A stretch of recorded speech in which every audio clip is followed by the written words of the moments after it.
This video on wheelbase sizes is brought to you by NordVPN, who have an exclusive Black Friday deal. If you're looking for a VPN to give you additional privacy protection when traversing the internet and the unique ability to virtually position yourself geographically around the world, then you might want to look at NordVPN. They have over 5,500 servers across 60 countries, so you can do all manner of things. Watch US Netflix when not in the US. Watch Sky Sports F1 when not in the UK, as I did when travelling for work. Well, who knows what you're watching? That's your business. And it'll stay your business with NordVPN with its double data decryption, no data logging and cybersec security. It'll even work from China. In their special Black Friday deal, every purchase of a 2-year plan will bag you 4 additional months free. Just go to nordvpn.org/chainbear and use coupon code CHAINBEAR at checkout. NordVPN, enjoy being online the right way. And now the video.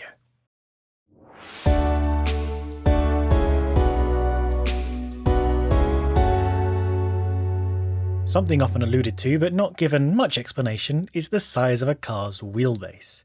Wheelbase length is often a key part of the car's design package, with small variations leading to big differences in car performance and handling characteristics. Over the past few years, Mercedes have tended to show up with the longest wheelbase on the grid and Red Bull the shortest, and this remains true even as their overall difference has tightened. The wheelbase is defined as the length between the vertical centre lines of the front and rear wheels, essentially marking out the footprint of the car along its length by measuring the points at which it actually holds the track. This is a different measurement from the overall length of the car, though the size of the chassis itself is never completely independent from the size of the wheelbase. A longer car will mean a longer wheelbase. And though the wheelbase can technically be whatever length the team demands, it is restricted by a number of other factors in the car's design and the regulations.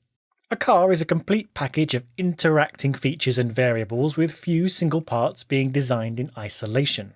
The length of the powertrain, the combustion engine, power unit components, and transmission can force the wheelbase to grow or allow it to be tighter. So choices made in packaging engine components for weight positioning, cooling, or power delivery can echo out into the wheelbase length.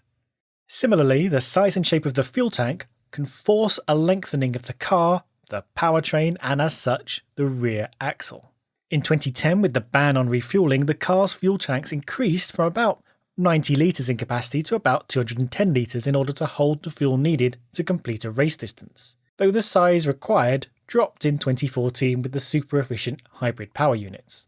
In 2019, the maximum allowed fuel increased from 105 to 110 kilograms in order to coerce teams into driving more flat out and less with fuel management in mind, the relaxed pace, lift and coast style racing that had been taking the energy out of races. Teams are not required to build fuel tanks to the full 110 kilogram capacity though, and could make smaller fuel tanks if they wanted tighter packaging, a lighter car and a shorter wheelbase, with the side effect being the need to manage fuel more during the race. As fuel cannot be stored more than 400mm from the longitudinal axis, that's a line running the length of the car, this puts a ceiling on how tall you can design and position your fuel cell, meaning any increases to this size would come from its length. And while you're designing and packaging all your components, you'll have to fiddle with your wheelbase just to meet the regulatory requirements on weight distribution. The F1 car itself must weigh a minimum of 746 kilograms, but this minimum weight must be balanced in a particular way across its length. The front tyres must always bear a minimum of 45.5% of that 746 kilogram weight, so that's 339 kilograms, and the rears must bear a minimum of 53.5% or 399 kilograms.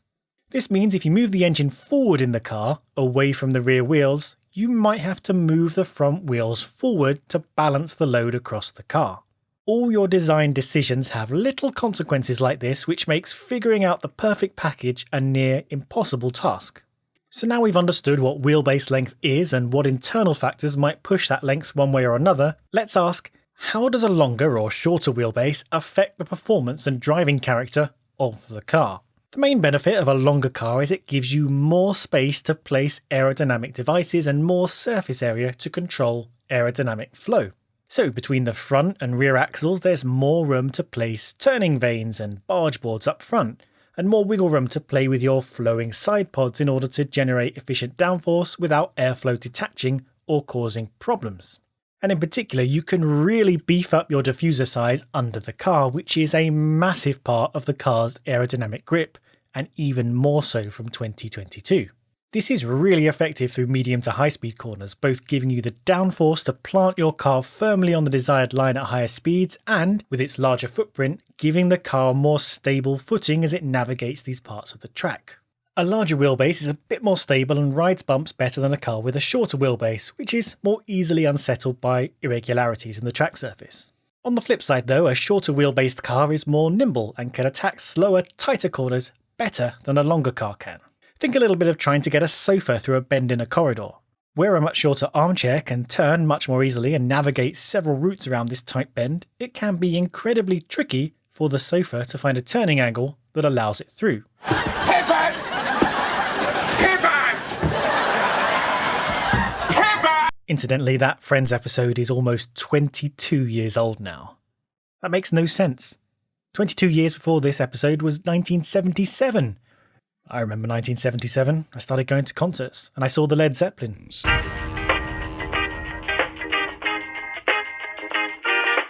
Anyway, the longer wheelbase gives the car a longer footprint on the ground, meaning its ability to turn nimbly is reduced over its shorter wheelbase counterparts. Buses, which are arguably pretty long vehicles, actually have pretty short wheelbases for their length. In fact, the front wheel sits behind the driver, meaning from the driver's perspective, they have to drive past the corner before they start to turn. Isn't that weird? Another thing to consider when giving your car a longer wheelbase is the moment of inertia. This is just the tendency for something to keep rotating once it's turning. A longer car will be slightly harder to get turning and slightly harder to stop turning, meaning it's a bit more likely to understeer and a bit more likely to slide and be harder to straighten up than a shorter car. Hamilton describes some of the difficulties that come with Mercedes going long on their wheelbase. Now, he prefers a car with a positive front end, meaning it's more pokey at the front as it steers. You know, as you turn the wheel, the front of the car just goes in the direction you want it to and leads the car around the corner. Instead, the Mercedes tends towards understeer, meaning the front end is sluggish, reluctant to turn in. Imagine trying to turn an oil tanker around in the ocean and how the ship seems like it doesn't want to turn, preferring its existing direction of travel. It's like that, only 1,000,000 times better obviously. Instead, Hamilton feels the Mercedes is pushed through the corners from the rear, something the designers have worked on improving over the years.